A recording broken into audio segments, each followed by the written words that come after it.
विद्या संकल्प by MK sir के YouTube channel पर आपका स्वागत है।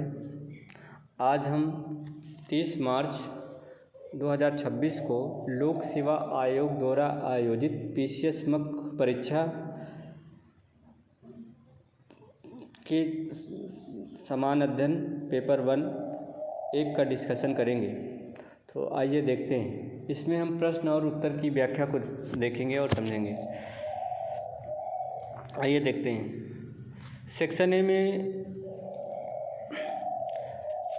पूछा जाता है 8 अंकों का प्रश्न जिनकी शब्द सीमा 125 होती है। तो इस बार प्रश्न पूछा गया था, मौर्य काल में कला एवं प्रौद्योगिकी के विकास पर एक संक्षिप्त टिप्पणी लिखिए। तो इसका उत्तर इस प्रकार से लिखा जाना चाहिए था। मौर्य काल भारतीय कला और वास्तुकला के क्षेत्र में एक क्रांतिकारी युग था। इस दौरान पत्थर का प्रयोग व्यापक स्तर पर शुरू हुआ। स्थापत्य कला, चंद्रगुप्त मौर्य का लकड़ी का राजप्रकाश, कुम्हार और अशोक के स्तूप सांची में जो स्थित थे, इसके प्रमुख उदाहरण हैं। स्तंभ कला, अशोक के एकात्मक पाषाण स्तंभ अपनी चमक, पॉलिश और शीर्ष भाग जैसे सारनाथ का सिंह शीर्ष के लिए प्रसिद्ध है। गुहा वास्तुकाल कला, बराबर और नागार्जुन पहाड़ियों में भिक्षुओं के लिए तराशी गई गुफाएं मौर्यकालीन इंजीनियरिंग का नमूना है। प्रौद्योगिकी, पत्थर पर शीशे जैसी चमक बिखेरने की तकनीक और लोहे का कृषि व सैन्य उपयोग इस काल की उन्नत प्रौद्योगिकी को दर्शाता है। निष्कर्ष के रूप में कह सकते हैं, मौर्य काल ने भारतीय कला परंपरा को एक सुदृढ़ आधार प्रदान किया। दूसरा प्रश्न पूछा गया था, 19वीं शताब्दी के भारतीय सामाजिक सुधार आंदोलनों में स्त्रियों के मुद्दे एक प्रमुख चिंता के विषय थे, स्पष्ट करना था। तो इसका उत्तर इस प्रकार से होना चाहिए था, 19वीं शताब्दी के सुधार आंदोलन ब्रह्म समाज, आर्य समाज आदि का मुख्य केंद्र महिला सशक्तिकरण था। सती प्रथा, राजा राम मोहन राय के प्रयासों से 1829 में सती प्रथा पर रोक लगी। विधवा विवाह, ईश्वरचंद्र विद्यासागर के प्रयासों से 1856 में विधवा पुनर्विवाह नियम पारित हुआ। स्त्री शिक्षा, ज्योतिबा फूले और सावित्रीबाई फूले ने दलित और पिछड़ी महिलाओं के लिए विश्वविद्यालय खोले।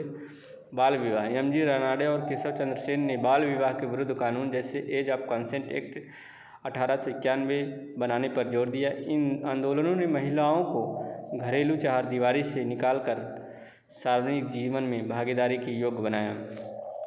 तीसरा प्रश्न पूछा गया था, उग्रवाद उदारवादियों के विचारों और कार्यप्रणाली के विरुद्ध एक प्रतिक्रिया थी। इस कथन की आलोचनात्मक व्याख्या कीजिए। तो इसका उत्तर इस प्रकार से है, कांग्रेस के शुरुआती वर्षों में उदारवादियों की प्रार्थना और याचिका थेरेपी, प्रेयर, पिटीशन, प्रोटेस्ट की नीति से युवा वर्ग असंतुष्ट था। कारण क्या था? ब्रिटिश सरकार का उदासीन रवैया और 1905 का बंगाल विभाजन। लाल बाल पाल उग्रवादी का मानना था कि स्वराज भीख मांगने से नहीं बल्कि संघर्ष से मिलेगा।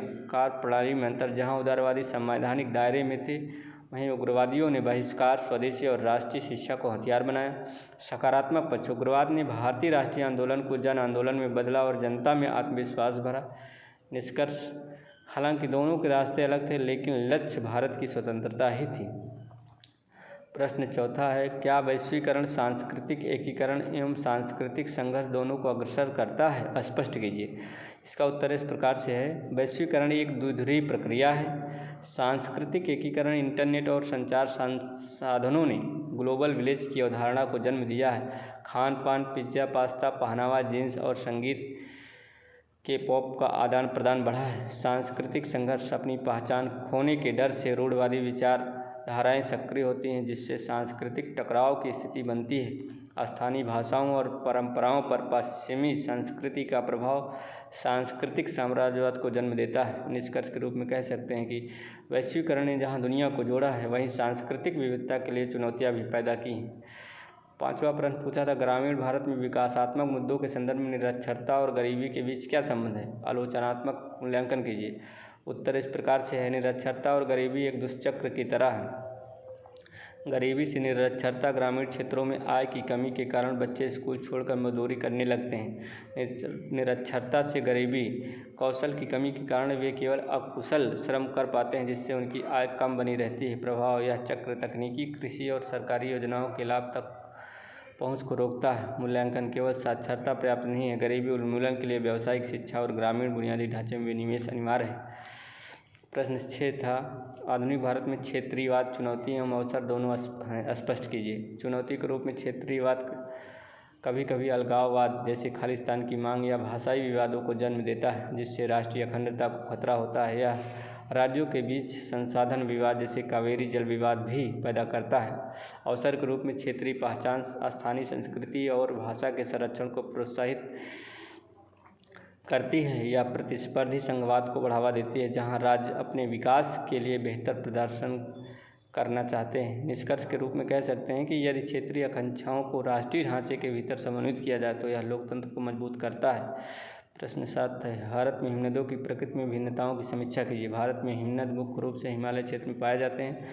हिमालयी हिमनद काराकोरम श्रेणी में सियाचिन जैसे विशाल हिमनद हैं, जबकि उत्तराखंड और सिक्किम में छोटे हिमनद जैसे गंगोत्री जेमू हैं। क्षेत्रीय भिन्नता, पश्चिमी हिमालय के हिमनद पूर्वी हिमालय की तुलना में अधिक ऊंचाई पर और बड़े हैं। जलवायु परिवर्तन का प्रभाव, तापमान बढ़ने से गंगोत्री जैसे हिमनद तेजी से पीछे हट रहे हैं, जिससे नदियाँ सूखने और आपदाओं जैसे चमूली हादसा का खतरा बढ़ गया है। प्रश्न 8 था, भारत में मैंग्रोव और प्रवाल भित्ति समुद्री संसाधन प्रबंधन में किस प्रकार योगदान कर सकते हैं। उत्तर, ये दोनों तटीय पारिस्थितिकी तंत्र के सुरक्षा कवच हैं। मैंग्रोव ये सुनामी और चक्रवातों की तीव्रता को कम करते हैं, जिनकी जड़ें मृदा अपरदन रोकती हैं और मछलियों के प्रजनन के लिए नर्सरी का काम करते हैं। प्रवाल भित्ति, इन्हें समुद्र के वर्षावन कहा जाता है। ये समुद्री जैव विविधता को बनाए रखते हैं और तटों को लहरों के प्रभाव से बचाते हैं। दोनों ही पर्यटन और मत्स्य पालन के माध्यम से आर्थिक योगदान करते हैं। प्रश्न 9 था, चीन भारत सीमा विवाद के उद्भव, विस्तार और निहितार्थ का परीक्षण कीजिए। इनकी जड़ें औपनिवेशिक काल की मैकमोहन रेखा और अक्साई चीन की अस्पष्ट सीमा में विस्तार। 1962 के युद्ध के बाद से सीमा विवाद लद्दाख, पश्चिमी उत्तराखंड, मध्य और अरुणाचल प्रदेश पूर्वी क्षेत्रों में फैला है। हालिया गालवान और तवांग झड़पें तनाव को दर्शाती हैं। निहितार्थ, इससे दोनों देशों के बीच व्यापारिक संबंधों पर असर पड़ा है और भारत को अपनी सैन्य शक्ति व सीमावर्ती बुनियादी ढांचे जैसे बीआरओ के प्रोजेक्ट पर खर्च बढ़ाना पड़ा है। प्रश्न 10 था, मानसून की उत्पत्ति के अभिनव सिद्धांतों का आलोचनात्मक परीक्षण कीजिए तथा मानसून पर एल नीनो के प्रभाव का विवेचन कीजिए। अभिनव सिद्धांत, जेट स्ट्रीम सिद्धांत, ITCZ इंटर अंतः उष्णकटिबंधीय अभिसरण क्षेत्र का उत्तर की ओर खिसकना मानसून की सटीक व्याख्या करते हैं। तिब्बत के पठार का गर्म होना भी एक महत्वपूर्ण कारक है। एल नीनो का प्रभाव, प्रशांत महासागर के जल का गर्म होना भारत में कम वर्षा या सूखे का कारण बनता है। यह मानसूनी हवाओं को कमज़ोर कर देता है, जिससे कृषि पैदावार और अर्थव्यवस्था पर नकारात्मक प्रभाव पड़ता है। सेक्शन बी से प्रश्न पूछे गए थे, जिन्हें की शब्द सीमा 2 से थी और 12 अंक के प्रश्न पूछे गए थे। प्रश्न था कि स्वतंत्रता पश्चात भारत के एकीकरण में सरदार पटेल की भूमिका का आलोचनात्मक विश्लेषण कीजिए। उत्तर इस प्रकार से है, 1947 में स्वतंत्रता के समय भारत 562 से अधिक रियासतों में बटा था। सरदार पटेल ने भारत के लौह पुरुष के रूप में इनके एकीकरण का नेतृत्व किया। रणनीति, उन्होंने साम दाम दंड और भेद का प्रयोग किया। उन्होंने राजाओं की प्रिवी पर्स और सम्मान का आश्वासन देकर भारत में शामिल होने के लिए मनाया। कठिन चुनौतियाँ, जूनागढ़, हैदराबाद और कश्मीर प्रमुख बाधाएं थीं। जूनागढ़ में जनमत संग्रह, हैदराबाद में ऑपरेशन पोलो सैन्य कार्यवाही के जरिए उन्होंने विलय सुनिश्चित किया। आलोचनात्मक विश्लेषण, हालांकि पटेल ने भौगोलिक एकीकरण तो कर दिया, लेकिन कश्मीर मुद्दा संयुक्त राष्ट्र में जाने से जटिल हो गया। कुछ आलोचक प्रिवी पर्स को आर्थिक बोझ मानते हैं, लेकिन उस समय की स्थिरता के लिए यह आवश्यक था। निष्कर्ष, पटेल के बिना आधुनिक अखंड भारत की कल्पना असंभव थी। 12, 1857 से 1947 का कालखंड भारत के इतिहास का अत्यधिक परिवर्तन काल था। इस कथन का विश्लेषण कीजिए। यह शताब्दी भारत के सामाजिक, राजनीतिक और आर्थिक ढांचे में पूर्ण परिवर्तन की गवाह रही।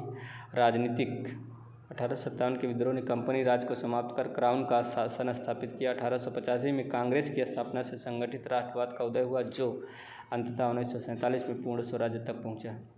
आर्थिक, धन का निष्कासन चरम पर था, लेकिन इसी काल में भारत में रेल, डाक, तार और आधुनिक उद्योगों की नींव भी पड़ी। सामाजिक, सांस्कृतिक, पश्चिमी शिक्षा ने भारतीयों में स्वतंत्रता, समानता और बंधुत्व के विचार भरे। जाति प्रथा और छुआछूत के खिलाफ डॉक्टर अम्बेडकर और गांधी जी के आंदोलनों ने समाज को बदला। संवैधानिक 1909, 1919 और 1935 के अधिनियमों ने धीरे धीरे संसदीय लोकतंत्र की नींव रखी। निष्कर्ष, यह काल दासता से लोकतंत्र की ओर भारत के क्रमिक विकास का सफर था। प्रश्न संख्या 13, जर्मनी का एकीकरण राष्ट्रवाद के आदर्शों और यथार्थवाद से सख्त राजनीति के अंतर्विरोध का प्रतीक माना जाता है। इस संदर्भ में एकीकरण के मार्गों और उसके अंतर्राष्ट्रीय निहितार्थों का आलोचनात्मक परीक्षण कीजिए। जर्मनी के एकीकरण 1871 ऑटोमान बिस्मार्क की रक्त और लौह की नीति का परिणाम था। अंतर्विरोध, एक तरफ जर्मन जनता में सांस्कृतिक राष्ट्रवाद था, दूसरी तरफ बिस्मार्क ने इसे केवल प्रशिया की सैन्य शक्ति और कूटनीति के जरिए हासिल किया। उन्होंने लोकतांत्रिक आदर्शों को दरकिनार कर यथार्थवाद को चुना। मार्ग, बिस्मार्क ने 3 युद्ध लड़े, डेनमार्क 1864, ऑस्ट्रिया 1866 तथा फ्रांस 1870-71। इन युद्धों ने बिखरे हुए जर्मन राज्यों को प्रशिया के नेतृत्व में एकजुट किया। अंतर्राष्ट्रीय निहितार्थ, जर्मनी के उदय ने यूरोप का शक्ति संतुलन बिगाड़ दिया। इससे फ्रांस की प्रतिष्ठा गिरी और गुप्त संधियों का दौर शुरू हो गया, जिससे अंततः प्रथम विश्व युद्ध की पृष्ठभूमि तैयार की। प्रश्न संख्या 14 था, नगरीकरण से संबद्ध सामाजिक आर्थिक समस्याओं की विवेचना कीजिए। सतत शहरी विकास हेतु कौन से संरचनात्मक उपाय आवश्यक हैं? उत्तर, तीव्र नगरीकरण ने भारत के सामने गंभीर चुनौतियां खड़ी की। सामाजिक समस्याएं, मलिन बस्तियों का उदय, अपराध दर में वृद्धि, एकल परिवारों के कारण सामाजिक अलगाव और अपर्याप्त स्वास्थ्य सुविधाएं। आर्थिक समस्याएं, बेरोजगारी, बुनियादी ढांचे, पानी बिजली पर अत्यधिक दबाव और जीवन यापन की उच्च लागत। संरचनात्मक उगम, स्मार्ट सिटी मिशन, तकनीकी और कुशल संसाधन प्रबंधन। किफ़ायती आवास, प्रधानमंत्री आवास योजना के तहत झुग्गी झोपड़ी पुनर्वास, सार्वजनिक परिवहन, मेट्रो और ईवी बस नेटवर्क का विस्तार ताकि प्रदूषण कम हो। अपशिष्ट प्रबंधन, ठोस और तरल कचरे का वैज्ञानिक निस्तारण। निष्कर्ष, शहरों को इको फ्रेंडली और इंक्लूसिव बनाकर ही सतत विकास संभव है। प्रश्न संख्या 15 पूछा गया था, भारतीय परंपरागत मूल्यों पर आधुनिकीकरण एवं पश्चिमीकरण के प्रभावों का आलोचनात्मक मूल्यांकन कीजिए। भारतीय समाज संक्रमण काल से गुजर रहा है। सकारात्मक प्रभाव, तार्किकता, मानवाधिकार और लैंगिक